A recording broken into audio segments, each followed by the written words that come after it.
ঠান্ডা হাওয়া বইছে। বেশ, আমি সরাইখানায় গেলাম তাহলে। হ্যাঁ,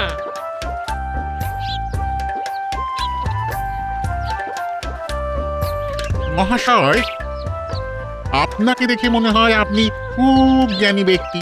মনে হবার কারণ? অল্প অল্প কথা বলেন, নীরবে থাকতেই পছন্দ করেন বলে আমার মনে হয়। আপনার অনুমান যথার্থ।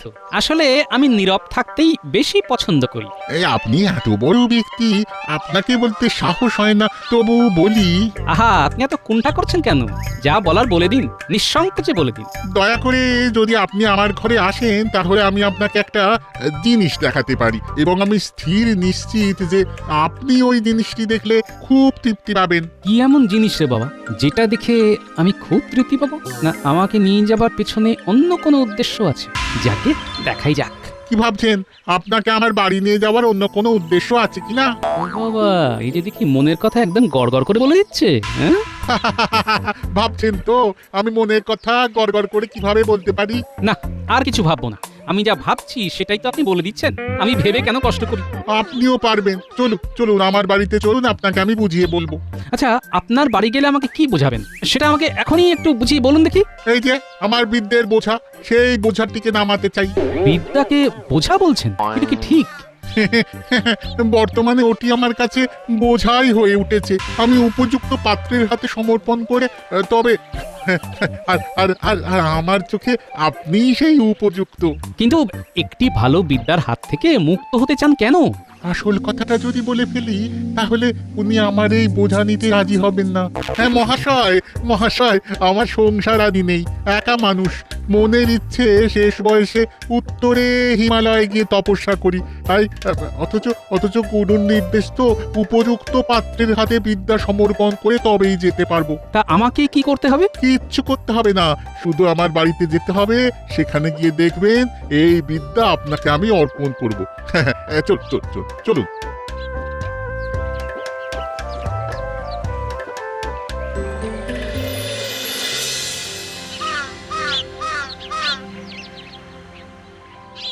আহ, আজ কতদিন হয়ে গেল গোপাল নেই। গোপাল নেই মানে তো রান্নায় নুন নেই, পায়েসে মিষ্টি নেই।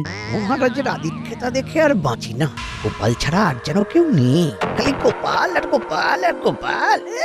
সে এখন সবেতন ছুটি উপভোগ করছে। সেটাই তো মহারাজ বুঝতে পারছেন না। উনি ছুটি উপভোগ করছেন আর ভেবে মরছেন মহারাজ। কেউ কারো নয় মহারাজ, কেউ কারো নয়। আহ, তুমি চুপ করো তো মন্ত্রী। একটু সুযোগ পেয়েছো, অমনি গোপালের পেছনে কথা বলতে শুরু করেছো। পেরেছো কোনোদিন গোপালের মুখে মুখ লাগিয়ে কথা বলতে? গোপাল দেয় ধুয়ে আর মন্ত্রী পড়েন শুয়ে। বাবা কবি, আরে এসব কি হচ্ছে? তুমি ভুলে যাচ্ছ যে আমি মন্ত্রী। কবি, সব কি আছে যে গোপাল কথায় কথায় মন্ত্রীকে ধুয়ে দেয়, কিন্তু মন্ত্রী শুয়ে পড়ে, এটা কিন্তু সত্যি নয়। মন্ত্রী আমাদের বুক চিতিয়ে লড়ে, পারেন না তবু লড়েন। পারি না কিন্তু লড়ে যাই, আমি মন্ত্রী মশাই। হারি না তবু হেরে যাই, আমি মন্ত্রী মশাই। আমিও দেখে নেব। আমাকে এখনো চিনতে পারেননি মহারাজ। ছবল যখন দেব তখন বুঝবেন গোপাল এখন নেই। এই সুযোগটা এবার নিতে হবে। যেখানেই থাকুক গোপাল বেশ মজাতেই আছে। আপনি আপনি আপনি দাওয়াতে বসুন কেমন? হ্যাঁ, আমি বিদ্যা সমর্পণের ব্যবস্থা করছি। আচ্ছা, আপনি কি জানেন আমি কে? কি আমার পরিচয়? সব জানি। আপনি স্বনামধন্য মহারাজ কৃষ্ণচন্দ্র রায়ের অত্যন্ত প্রিয় পাত্র সভাসদ গোপাল ভাঁড়। আমার কাছে কিছুই অজানা থাকে না, আমি সব জানি। আর আর আর কিছুক্ষণ পর এই জ্ঞান আপনার হয়ে যাবে। দাঁড়ান দাঁড়ান দাঁড়ান, আমি সব জিনিসপত্রগুলো নিয়ে আসি। এই বিদ্যা পাবার জন্য কোনো অধ্যয়নের প্রয়োজন নেই। এটা ভাবতেই কিরকম একটা লাগছে। দিব্য দৃষ্টি পেলে মহারাজের সুরক্ষার বিষয়টা ভালোভাবে দেখা যাবে। মহারাজের সুরক্ষার বিষয়ে ভাবছিলেন না? হ্যাঁ পণ্ডিত। এই নিন, এই প্রাচীন পুঁথিটি ধরুন, এটাই সেই বিদ্যা। এবার বলুন, বিদ্যা তুমি আমার। বিদ্যা তুমি আমার। বিদ্যা আজ থেকে তোমার। কি কি দৌড়চ্ছেন কেন? আরে আরে আরে পড়ে যাবেন যে। কিরে বাবা, বিদেশ বিভুঁই জায়গা, নদী ঘাট থেকে কোথায় গেল? এখানে তোর জানাশোনা কেউ নেই।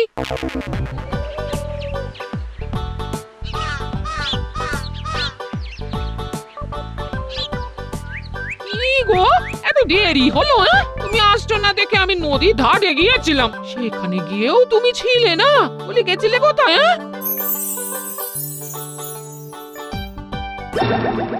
যা, মেয়েটার হাত থেকে বাচ্চাটা নদীতে পড়ে গেল। ইস, আপনি এখান থেকে দেখতে পাচ্ছেন? মেয়েটার হাত থেকে বাচ্চা নদীতে পড়ে গেল। তাই তো দেখলাম, স্পষ্ট দেখলাম মেয়েটার হাত থেকে বাচ্চাটা পড়ে গেল, বাচ্চাটা বেঁচে গেছে। কি গো, কি সব উল্টো পাল্টা বকছো? এ মেয়ে কোথায় পড়লো? পড়লো আবার বেঁচে গেল? হ্যাঁ, আমি দেখতে পাচ্ছি গিন্নি। এও কি সম্ভব নাকি? সব দেখতে পাচ্ছে। দূর, ভুল আর বকছে। চলো তো আমরা আমাদের কাজে যাই। যা বলেছো।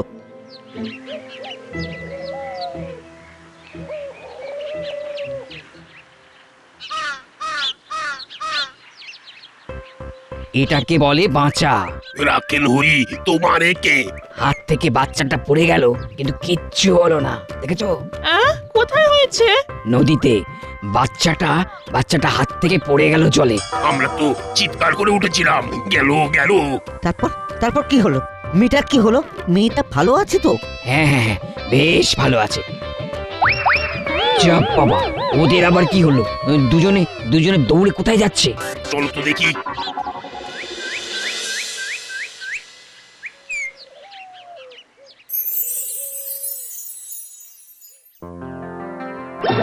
যা, মহারাজ পা পিছলে পড়ে গেলেন।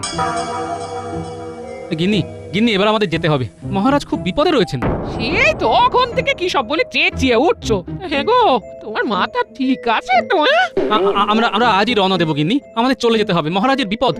নাও গিন্নি, গিন্নি, সব গুছিয়ে নাও, আমাদের এক্ষুনি কৃষ্ণনগর যেতে হবে।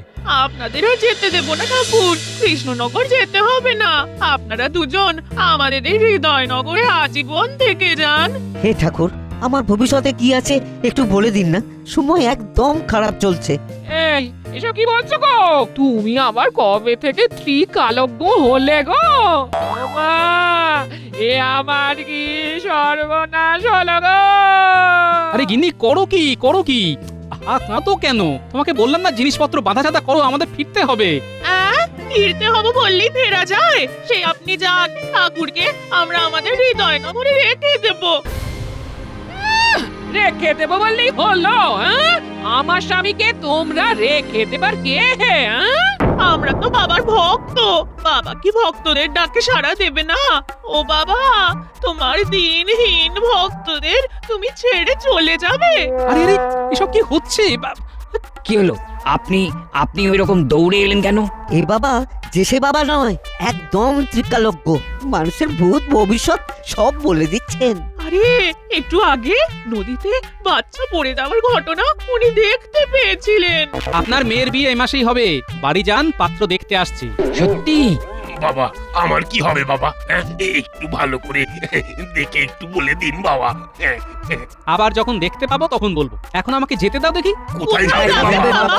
আমাদের ছেড়ে কোথায় যাবে? আমরা আপনাকে ছেড়ে দেব না। কি সর্বনাশ, এবার কি হবে?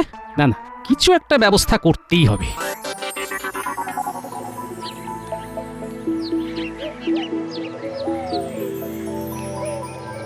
ঘটা এই হলো সুবর্ণ সুযোগ। গোপাল নেই, এই সুযোগটাকেই কাজে লাগাতে হবে, বুঝলি?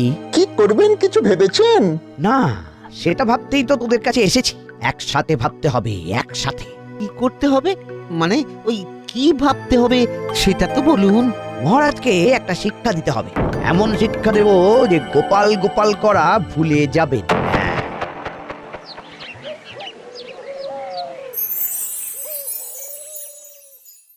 আবার কি কিছু দেখতে পেলে নাকি?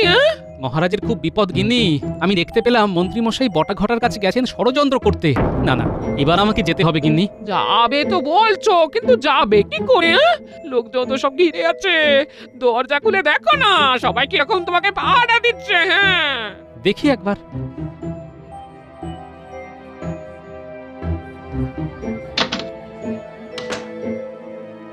জয়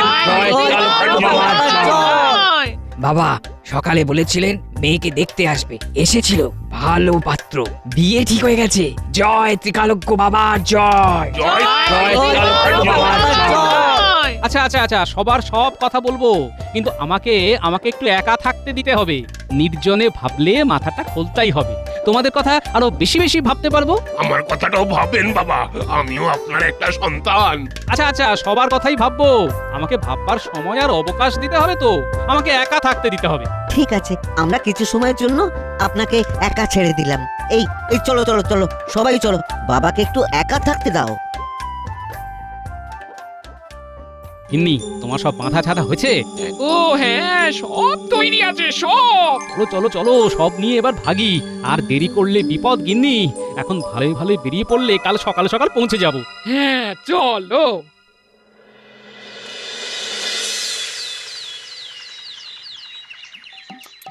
কিরে ঘটা ঘটা, আমি নেই বলে সাপের 5 পা দেখতে শুরু করেছিস? কি যে বলো না গোপাল দাদা, তোমার যত মন্দ কথা, আমরা অতটা খারাপ নই যেটা তুমি ভাবো। তাই নাকি? কাল তোরা রাজামশাইয়ের ক্ষতির কথা চিন্তা করিসনি? রাজামশাইয়ের ক্ষতি? এ তুমি কি বলছো গোপাল দাদা? হ্যাঁ, তোমাদের গোপাল দাদা সাধারণ নয়, উনি এখন ত্রিকাল দেখতে পান। তোমাদের মনে কি চলছে উনি সব দেখতে পাচ্ছেন। হ্যাঁ, হাতি ঘোড়া গেল তল, আর মশা বলে কত জল। কি বিশ্বাস হলো না? মনে মনে ভাবছিস তো হাতি ঘোড়া গেল তল, মশা বলে কত জল? হ্যাঁ, রে একটু সত্যি মনের কথা বুঝতে পারছে রে। তাই নাকি? এই তুমি কি মনে মনে ওই কথাটাই ভেবেছিলে? এই রে, আবার কাঁপছো? এবার কি দেখতে পাচ্ছো? আমি দেখতে পাচ্ছি কিন্নি, বটা ঘটার বাড়ির ছাদ ভেঙে গেছে, আর মন্ত্রীমশাই বাড়ি থেকে বের হলেই গর্তে পড়ে যাবে। ছাদ ভেঙে গেছে? যা হোক, একটা কথা বললেই ভালো। মন্ত্রী মশাই নাকি গর্তে পড়ে যাবেন? যত বুঝুরুকি। অত কথায় কি আছে? গিয়ে দেখে এসো, যাও। যা দেখে আয়, আমি সত্যি বলেছি না মিথ্যা বলেছি? অপরের ক্ষতি করা বন্ধ কর। চলো গিন্নি, আমরা এখন ঘরে যাই, স্নান করে আমাকে রাজসভায় যেতে হবে।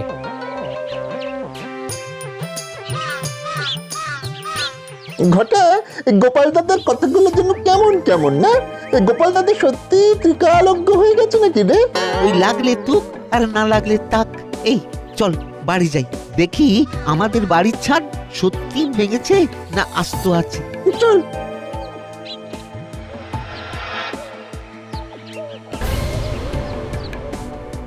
কিরে ঘটা, আমাদের বাড়ির ছাদ তো সত্যি সত্যি ভেঙে গেছে রে, এবার কি হবে?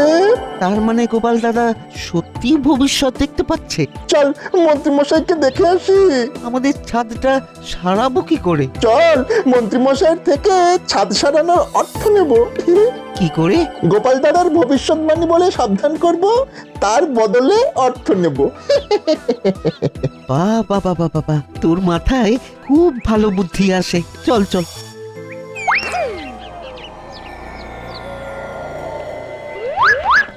ঘটা, নে দুজনে মিলে মন্ত্রীমশাইকে ডাকি। মন্ত্রীমশাইয়ের ঘুম বড় করা। ঠিক বলেছিস, নে নে শুরু কর।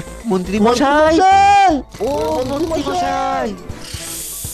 এই শুনছো, তোমার বটা ঘটা এসেছে, তোমাকে ডাকছে। এই মন্ত্রীমশাই, ও মন্ত্রীমশাই, খুব বিপদে আছি, গোপাল দাদা চলে এসেছে। কি বললো?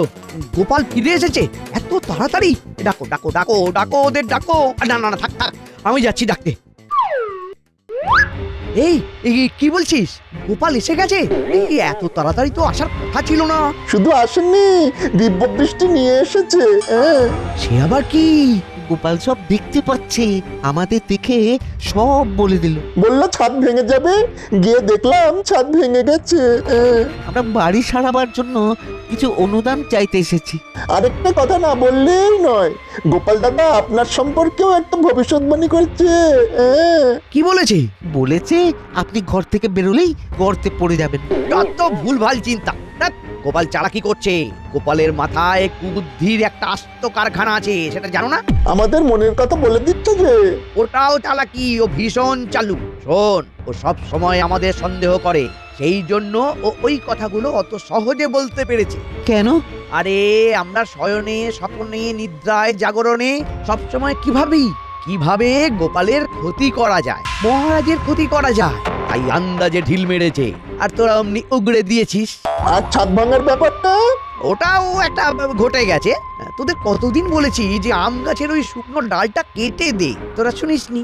সেসব ঠিক আছে, কিন্তু আমাদের ছাদটা সারাই করবার জন্য কিছু অর্থ দিতে পারেন? দেখছি এখন এই সাত সকালে অর্থ অর্থ করিস না তো। বাড়ি যা, বাড়ি যা। তোরাও বুজরুকি দিয়ে আমার থেকে মোহর বার করতে চাস? আহ, তোরা এখন যা যা যা। সে না হয় যাচ্ছি, কিন্তু আপনিও সাবধানে থাকবেন, গর্তে না পড়েন। চল ঘটা। আমাকে বোকা পেয়েছে, ওরা যা বলবে আমাকে তাই বিশ্বাস করতে হবে। গিনে গিনে, দাও দাও, বাজারে থলি দাও, বাজারটা করে আসি।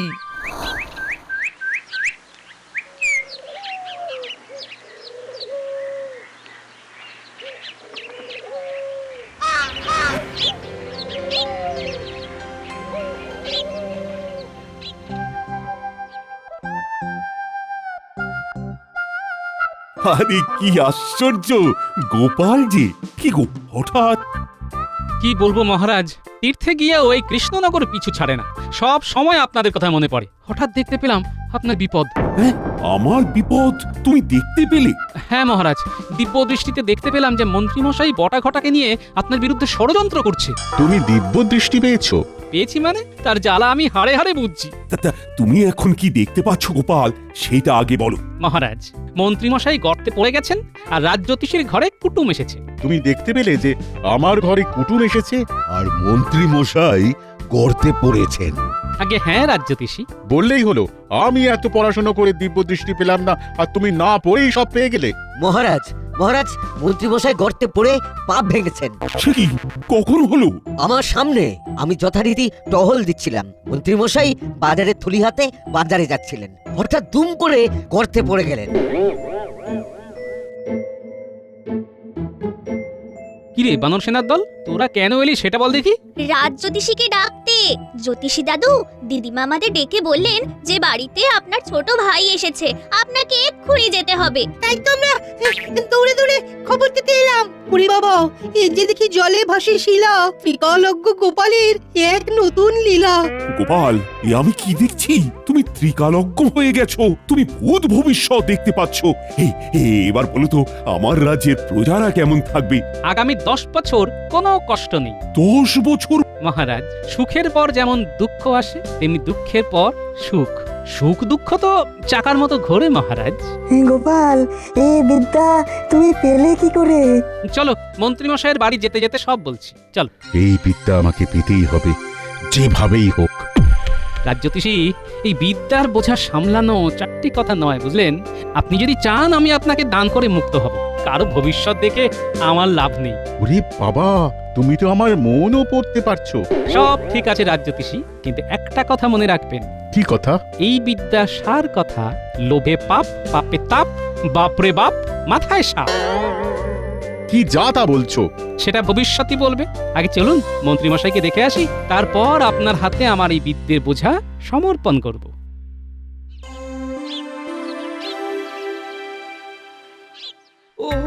ওরে বাবারে, ওরে বাবারে, ওরে বাবারে, কি সর্বনাশের কথা গো! এ তো মুখ নয়, এ তো কামান। ওরে বাবারে, খুব ব্যথা করছে।